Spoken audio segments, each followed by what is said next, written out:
podcast. I'm sitting here with Christine Maudy, a Reiki master, author, artist. What haven't you done? Welcome.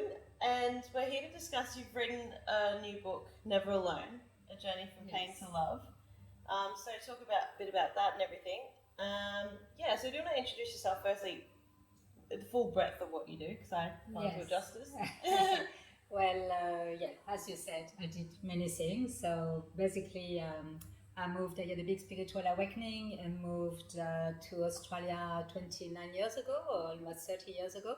And when I moved, so many things happened, so many synchronicities, and I met a shaman, and then I met my Reiki master. So I learned shamanism. I did a lot of work on myself, then I learned Reiki, became a Reiki master teacher, and then I learned to be a past life regression practitioner, and now I train also people. So many different things. And during all this time, I was also a visual artist with many exhibitions in Australia and overseas. So a busy life. Yes. Because I first found you, I think, just online for doing Reiki, and because I came to you, I had some trauma that I wanted to get over, and I was always hard with Reiki because, sometimes you can be a bit skeptical because sometimes it doesn't really work. But I went to the session with you, and it was just profound. Yeah. And then I came for a reason, and then it was just work like that, and then I did my not masters, done level 1 and 2 thing. Eventually masters. Time to do the master. But I like, it's such a great practice. I do it every morning, and I know when I don't do it, it's just I'm off. It's life changing. It really gives you, I love that everything I teach, I practice, and I use it for my own personal transformation and healing. And it's so useful. So all these tools give you practice to do every day. That is life changing, because when you transform your energy, you transform everything. You attract the right opportunities, the right people. Everything just starts flowing nicely. And when there is an obstacle, you have tools to basically move past it. So because your book, so it started, it's a memoir. And it started with obviously your childhood in France, and then you had your challenges. So you had from your difficult mother, and then had sexual abuse, and then overcoming that. And I love how you embrace, and you say that the pain transformed you, and it was how you got to where you are today, which I love that, because I don't agree with the whole victim mentality sort of thing. Tell us a bit about the memoir, what you go through and explore and everything. The memoir, I chose to share my life, not because I think I'm someone special, but I think it can help a lot of people. So basically, as you said, Larissa, I really believe that everything that happens to us is actually happening for us. And I'm not the first one to say this. When you live it, it's a bit different, and sometimes it can be challenging. But when we realize, I know that I had many light bulb moments in my life, and when you realize that you are not a victim, and that your perception, if you shift your perception, it can basically change everything. So there was one of these light moments where I read a sentence that stayed with me all my life, which is, I am not a victim of the world I see. And it really says so much, because when we stop looking at ourselves like victim of what's happening in the world, or the cancer, the problem we have, the divorce, the abandonment, whatever, we realize that it actually, a challenge, a gift, a lesson for us to evolve. And it can be really transformative. Because so many challenges. Because when reading it's so well written, your book too. It's so easy to digest. You paint the picture so well, and it's you can see it and feel your pain of some of the things you went through. I couldn't believe it. It was oh my God, I was this woman still smiling. But so interesting. So do you want to touch on some of the challenges that through your life, the biggest things? I think the biggest challenge was being, assaulted by someone from my family when I was 7 years old. and that no one wanted to listen to me.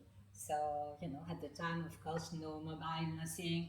I was on holiday at my grandmother, and I was left alone in this house when this man, who actually was my uncle, came and so assaulted me. And when you're 7, you don't know much, you don't know anything about sex. Actually, I thought he wanted to kill me. And when my grandmother came back, and I asked for help, and I was hiding under the bed, curled into a ball. I was a real mess.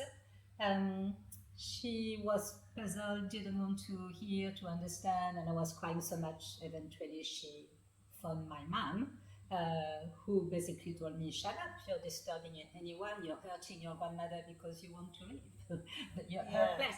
So I think that was the biggest things, and the things that happened after were like, basically another layer of the same trauma, which was basically abandonment.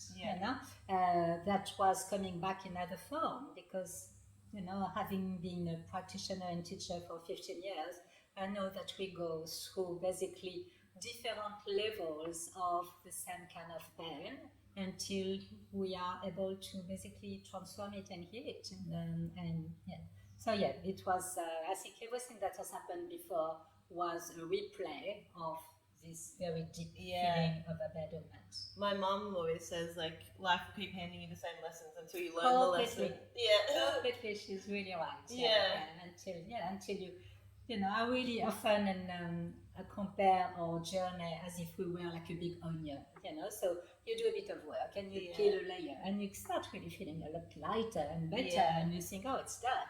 But then there is something else and you realize that there is another layer. And, and it's a constant journey of consciousness, of awakening and doing the work. And it becomes easier and easier because you recognize the pattern, you recognize the story, and you're able to press the button, start. It's so important. So I know, like, I can default to kind of like burying it. It's like, oh, it's fine, I feel okay. But then it will show up in sickness or stress, and dealing with it at a time is so important.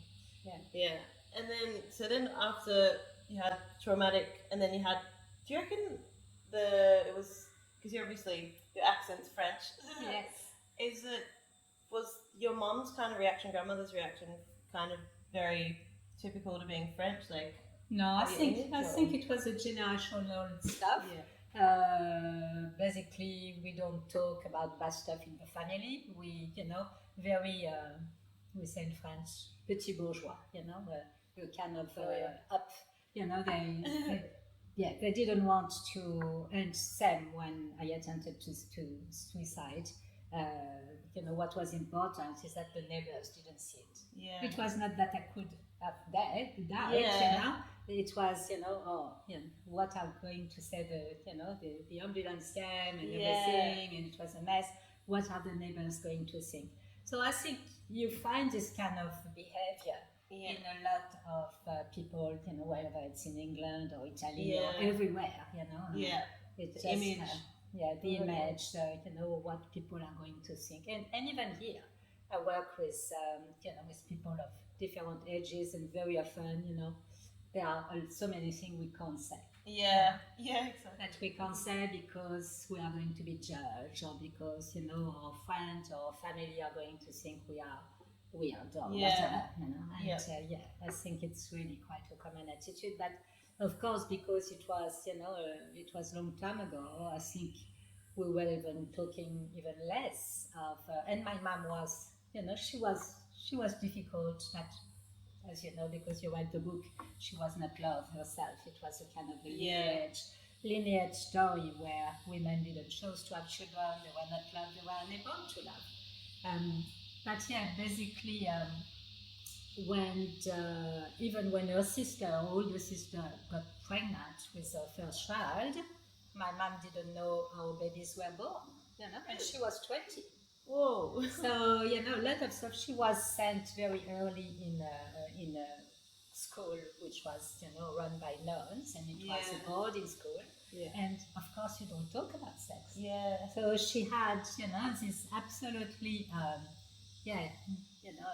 kind of innocence, naivety, whatever you want to call it, about anything sexual and anything confronting. She was, I don't want to see, I don't want to hear. Yeah. Oh, that's crazy. Yeah, it's crazy. And then from there, you had a crazy career. Like, you went all over doing everything because it was kind of marketing, PR. So, a bit about your career. That was in France originally, wasn't it? Yeah. So I'm one of these people. I love numerology and I work with numerology. So I don't know if it will mean something to any of you, but I'm a 2911. So I have a very strong double 11, the master number. I have an amazing life force, energy, and creativity.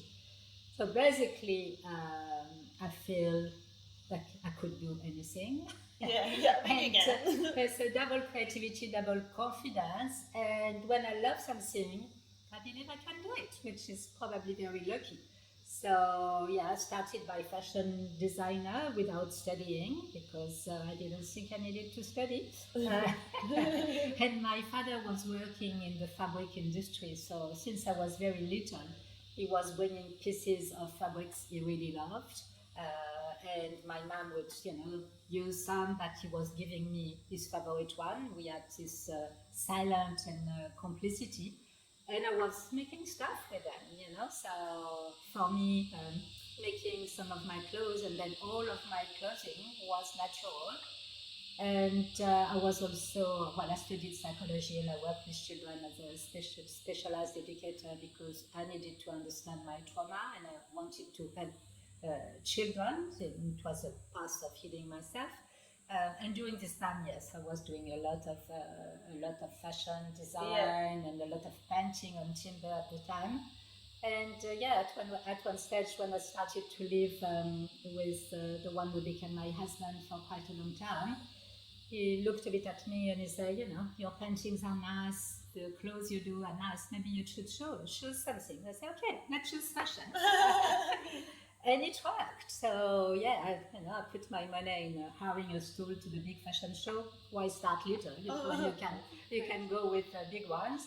And when it was finished, I had plenty of on order, and I needed to deliver, and I didn't have a clue how I would do it. But I think I was not alone. I was helped. So it just happened, and fashion modeling was quite a big, really living a dream for me. But very soon, after 4 years, 5 years, I don't remember exactly, I realized that there were a lot of dark side in fashion, and that it was becoming too, I had to produce a lot of the same dress or a lot of the same pants or whatever. So it was basically, I was bored. It was becoming boring. Now that industry next.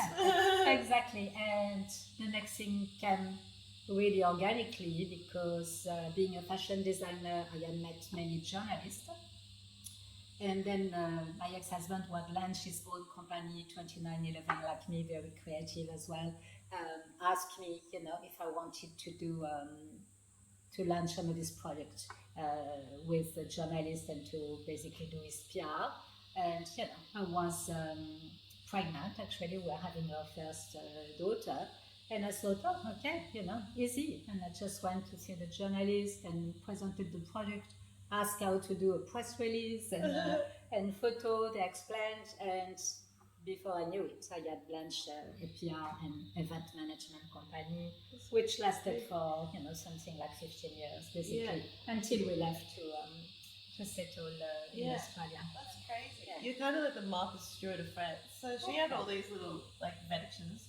And then what brought you to Australia? Because your whole life, it was just, synchronicity. There's a recurring theme. It just kind of fell to you, the Australia experience.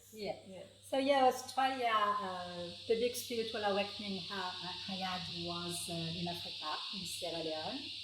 It was just this incredible feeling to be at home, to be connected to the earth, to feel everything, the energy and of the land, and it was very, very empowering. And when I came back, I found it really difficult to be in Paris, and it was just I can't be in Paris anymore.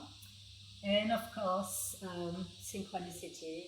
One of my very good friends, Paul, who had traveled with us to Sierra Leone, who was talking to me very regularly and could understand, came to make a movie, an advertising movie in Australia. We were not talking about Australia at the time in France. It was before Muriel's Wedding and Crocodile Dundee and all these iconic movies. And when he came back, he called me from the airport and he said, "Oh, Christine, let's have a lunch. I think you should go to Australia." And and we had lunch and he had brought us some gifts. I had a beautiful Aboriginal brush painted by an artist, a boomerang. Of course, you have to bring a boomerang. And he told me, you should go on holiday. Basically, I felt it was the place you're looking for. So I decided to organize a holiday for our family, and we really liked it. And then we came a second time, and everything. And basically, spirit pushed us to this place. I always said, laughing to my student and client, I didn't choose to live in Mumbai. Spirit really pushed us here, and what's next, I don't know, but I know that I'm supposed to be here at the moment. Yeah, it's such a beautiful retreat coming in.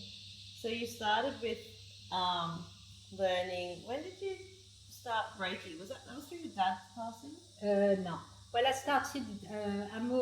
We moved here in 1995. That's what I thought. And first, I was, really. We were enjoying life, discovering Australia, living in Bedouin at the time, and looking for the perfect land until we bought these 14 acres and decided to build. It's only from I think 2000, around 2000 that someone gave me a book, and it was a shamanic book called The Healing of the Rainbow, and I absolutely loved it. I did all the work, there were different exercises, and I just thought, I wish one day I will meet this shaman. And believe it or not, that she was living in America. She came of all places in Fulham to do a workshop. Yeah. And of course, I learned about it by another person. Little birdie. Little birdie. And I did the workshop, and that was the beginning of quite a lot of shamanic work and personal healing with this master shaman, Jessie Ayani, a beautiful woman. And then again, I had, little birdie telling me that I should go to some meditation. It was Mountain Creek with some friends. I was invited to join. They said, "Oh, the meditation are beautiful, you love it." And it was fabulous, very luminous place and beautiful people, lots of people who needed really deep healing. There was this young woman who had bad cancer, was like an angel, bold, big blue eyes, really gorgeous. We became quite friends, and after 3 or 4 meditation, I thought, I want to know more. So I stayed a bit longer and asked the woman, Kim, who was running the meditation, what's happening here? What do you do? Why is your energy like this? And she said, I'm a Reiki master. And I said, what's Reiki? Yeah. So she explained a bit. And how would you explain Reiki? So basically, Reiki is. I'm terrible at explaining to people. Yeah. Well, you are just receiving Reiki, which is receiving energy. So Reiki, a treatment, rebalances your energy, clears your energy center, your chakra, your aura, and basically creates back harmony. But Reiki is actually a complete system to live healthier and happier and connected to your soul purpose. Yeah. And so when you learn, when you teach Reiki, it's really about changing the way we think, becoming what I call the gentle observer of the mind and of the reaction. Yeah. And I love that, gentle observer. I love it too, because so many people criticize themselves when they do something against. But when you observe that, yes, you're worried, and worried is fear. Or when you observe that, yes, you feel really frustrated and irritated by always the same person. Yeah. And that's anger. Yeah. You can basically, again, press the button, pause or stop. Yeah. Use Reiki, use this universal energy, which is all around us and in us, and bring back peace. Yeah. That was one thing I highlighted in the book as a gentle observer, because you kind of get lost in like anger, frustration, especially like being on the phone and being digital. You're losing that grip on reality. Yeah. And it's just coming back in one day. Yeah. And without criticizing yourself. Just like, okay, this is happening, but just stop it just for today. You know, which is the basically the leitmotif, the story that we keep repeating. Just for today, I will not anger. And it works. So it's a very amazing and easy way to gently rewire the brain, becoming more conscious. All the big spiritual teachers talk about living consciously. But with Reiki it's easy, and taking care of your energy. Yeah, I think for me it's also so important. Like I think nowadays the fact that if people are going through hurt, going through trauma, like their first default is like go to the doctor and get some prescription. It's like, why don't I trust yourself and come back to yourself and center yourself, because life's about you. It's like, don't rely on obviously profit-driven pharmaceuticals when it's like you have the power within you. You've just got to tap into that. And that's why I loved it. Completely. It gives you power too. It gives you power, and also it gives you full responsibility of your life. It doesn't mean that you never go to the doctor, or if you have a broken limb, you're not going to go to the hospital. But if you go in a different place. You still go in your power. You try everything. Sometimes people think I'm a bit crazy, when I have an accident, like I broke a finger a few years ago. And I fell on my hand carrying timber, and I didn't want to let go of what I had picked, to make a fire, as you do. And of course my whole hand was bruised and it hurt, but I didn't think much about it. I took some arnica pills, get myself Reiki, and after a week, this finger was still very, it's much better now, but it was very swollen over all the colors of the rainbow. And eventually I was seeing my GP to renew a script, and I said, I think it might be broken. And she said, when did you do this? I said, maybe 1 month ago. And it was, why? And you didn't go to the hospital? And I said, no, what for? I didn't really have pain. And the guy I saw, who was actually replacing my normal GP, absolutely wanted to give me painkiller. And I said, that was more than 1 month ago. And I don't even have Panadol at home. I just use, Reiki, and he looked at me like, crazy woman. Oh dear. Interesting. That's the thing. We've survived so many years. Need to hold on to that. And then, so what are also like shamanism? And then explain a bit like that. And then all the things that you offer, basically. So you've got past life regression as well. Talk about. So past life regression, shamanism. So shamanism is basically, in many ways, it's similar to Reiki, apart that it's much older. So that's being connected to the earth and to spirit and living consciously. Because Reiki's from Japan. Reiki is from Japan. Shamanism is from everywhere. Okay. All the indigenous people of the world have practiced a form of medicine and spirituality and conscious living. My lineage, so what I learned and where I studied and went the most is the lineage of South America. I studied I did a couple of workshop and immersion with Alberto Villoldo, and I also went to Peru and to Ecuador in the Amazon forest, and I received initiation like the Muneki Shakana initiation. But I think wherever you go, even in Australia, I haven't had yet the opportunity to work with Aboriginal, but there is this practice of connecting to the land and to spirit. So that's shamanism. It's really going back to ancient practice where, you look at plants like your allies to give you medicine or sometimes more spirituality or protection. And you live, you walk the beauty way. So you live on the earth without causing too much damage, the less damage as possible. So behind you there is still beauty, not like people who go and throw their can of beer or whatever on the path. I can't believe we're still doing that. Like, it's incredible. Yeah, it's incredible. Yeah, sometimes you go to the beach and there are stuff on the beach and how can you leave your stuff behind you? It's not going to disappear. And no, the sea is not going to wash it away. So it's interesting that more and more people are awakened. I do full moon because I'm very much interested, and I really believe that we need to recreate the village and community.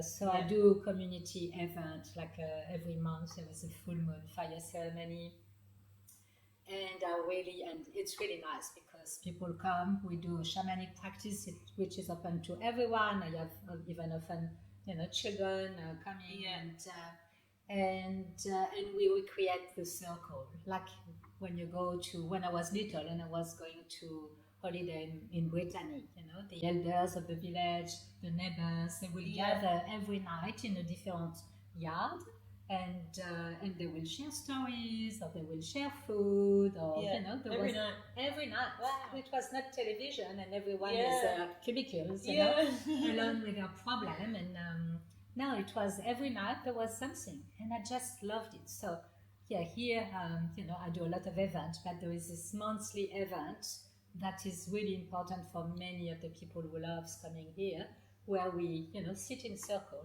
like our ancestors, and we do a practice to be grounded, to take care of our body, to share our energy with each other and with the world. So we basically send healing to many people during this night.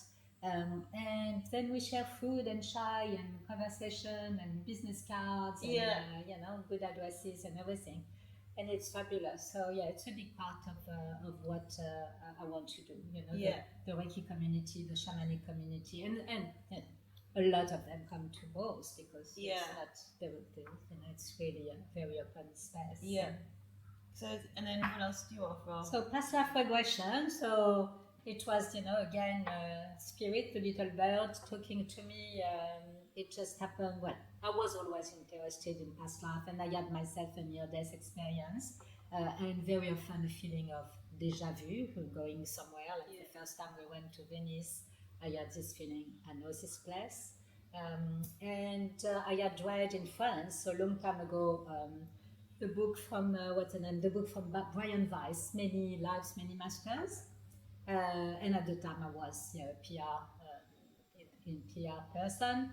And when I was doing a treatment, a Reiki treatment, it just happened that I had a young man who had nightmares, and he came for a treatment because he couldn't understand. He said, every time I'm afraid to go to bed, every time I go to bed, I fear that I'm going to have this recurrent nightmare. It's just like the feeling I have seen horrors in my life, And as soon as he lay down, I basically saw him in a past life.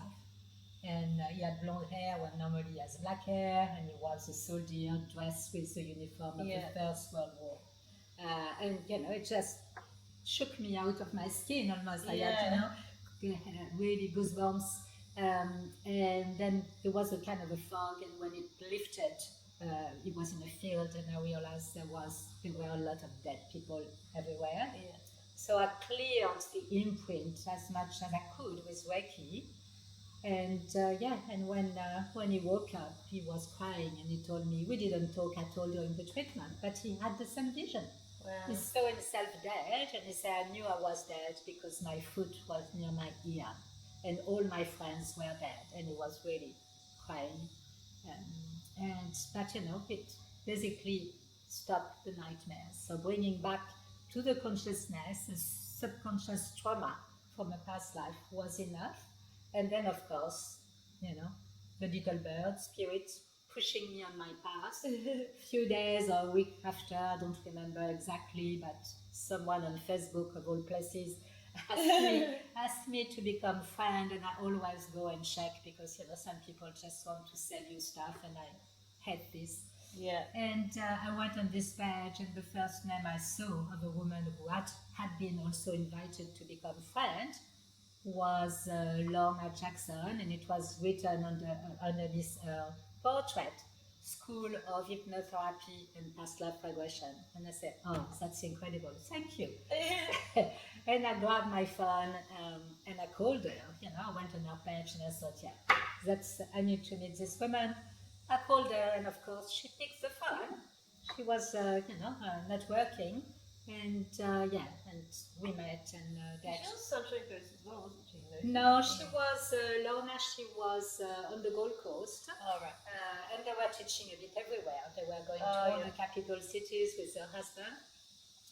But we had a chat, and they had just finished to teach on the Gold Coast. They were spending a few days in Brisbane, and I said, "Have you ever taught on the Sunshine Coast?" And she said, no, why not? I love when people say, why not? And I said, well, I have a big place and I do a lot of workshops and courses at my place. Maybe we could do it here. And she said, okay, we are going to E17 Wednesday. We stop at your place. Yeah. So they stopped here, and we became, quite good friends after 10 minutes. And they hired my entire place for 6 days. At the time it was 6-day training. Because there was no online. And I became a past life regression practitioner, and I also train people now. Yeah. Because do you reckon everyone can kind of heal from their past life regression, or do you think some people are more impacted than others? Or? I think we all had many lives, and I think whether spirit shows you, trauma or things that can really help you to move forward. It's also very interesting on a soul level to know, and also you can reconnect to your gift. You can explain why you have a strong interest. Like I've always had a very deep interest for death and how people die, and I basically naturally knew that we need to die clear. It was just like really this knowing, deep knowing. It happened that one of the past life I had in ancient Egypt, I was actually, raised as a young girl to be a priestess and to help people's soul, to ascend. And it was an honor to die and to have your soul ascending to the other place, on the other side. When I visited this life, it was just like, coming home. So I understood why, even very young. I had this, I was very sad when people were dying at hospital, under surgery, or my ex-husband father died from bleeding, basically, after a surgery that turned bad. My grandma was the same. So he was unconscious, and it really made me sad, that there was no way to release anything. I really think that we need to help people to leave their body clear. Because I know if not, we bring back all our luggage. I would definitely want to do the past life regression. It's fabulous. Doing it and for people attracted to be practitioners, learning to be a practitioner, it's amazing. Similar to Reiki, sort of? No, very different, because basically you learn to use hypnosis. Right, yes, okay. So past life is done under hypnotherapy. It's a form of hypnosis where you are still conscious and you can answer the questions, my questions, and you're guided to different moments. So you learn this when you become a practitioner. And also, there is a part of healing, so because when people live the past life and die, it's really a great moment to access the gift, the lesson, release, any physical pain. Some people sometimes carry a physical pain from a past life or a disease that no one can explain. Interesting. That's very interesting, and I can tell you give you plenty of examples. But I remember this woman who had. She had this back pain that no one could explain. And she had scans, she saw a lot of practitioners, it was still present.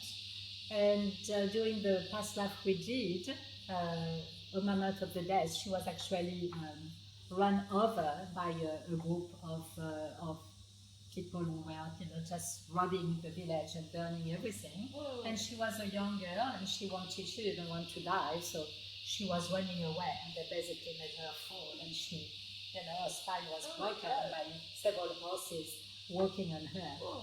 So it was so traumatic. She had carried the imprint of the pain in her back, and it was finished. It is. Wow. One past life.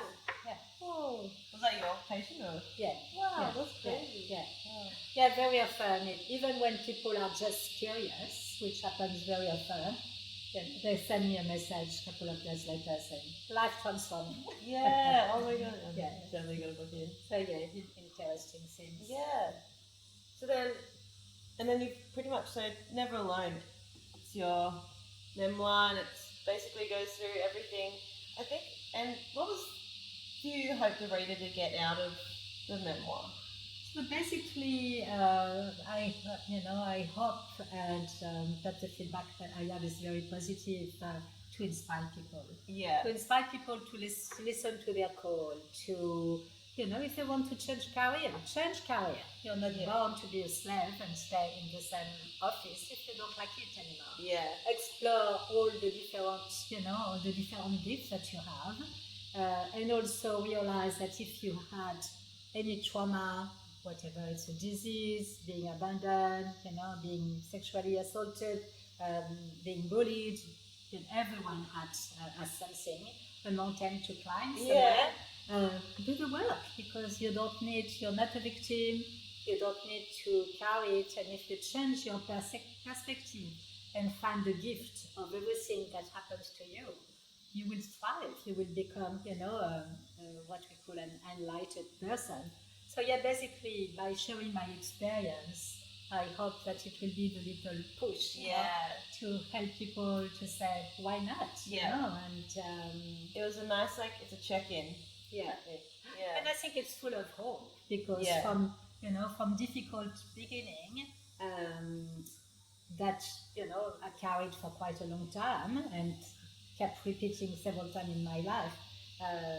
Suddenly I realized that, everything was really like the masterpiece of my life, and that every darkness, we could shed the light on it, and it will become part of the masterpiece. So everything was a gift. Yeah, and I'm such a believer in synchronicity, because I know if ever I'm stressed or angry or whatever, it's the world is just going to give blockages. And as soon as you come back to yourself and you let things flow, everything really does fall into place, which is what happened to you. Yeah, I love synchronicity. Many people wrote, Carl Jung, many people wrote about synchronicity because they were so in tune with their self and their soul and spirit that they could see it. Synchronicity abounds. It's really, sometimes we don't want to see, or we say no instead of saying yes. So really my advice is, when it's resonating with you, don't let the fear or the mind come in the way, and say yes to the opportunity. And, when I was a child, I witnessed my dad being stuck in this role of the one who was bringing money home. He had amazing possibilities, and he was actually offered to do the job he was doing, which was taking care of the big, all the floor of a big department store for the fabric, decoration and fashion. But he was so nice that he was offered an amazing job in Italy, in Germany. He didn't want to go to Germany, which I understand, because he was in a concentration camp during the war. So he didn't want to revisit this, and just hearing the accent was painful for him. But, Italy would have been magnificent. But he was fearful. I wish I had been awakened at the time, and came to, and I could maybe have helped, because he had regrets, and you don't want to have regrets. You want to live your case. Yeah, definitely. So where can people find about your book and then your courses and everything? Yes, so my book is easy to find. So that's the book, Never Alone, A Journey from Pain to Love. You can, if you're on Sunshine Coast, you can find it at the little book nook in Palmwoods, hopefully soon in another bookshop. And I have some at my place here too in Mumbai. And you can buy it online. So it's books online Australia. So you can go just to my website. There is a link, and it goes directly to the printer, which is in Australia, and it's mailed the same day. And you have also on this link the link for Amazon. So if ever you want to read it as a Kindle, personally I love books and paper, but I understand that some people want to read on their iPad or phone. So it's on Amazon for Kindle. And it's also on Amazon for people from overseas who want to buy a paperback, but not for Australia. So basically it's quite easy. And I think I was reading a message from the publisher printer who was telling me that I think more than 80% of books are now sold online.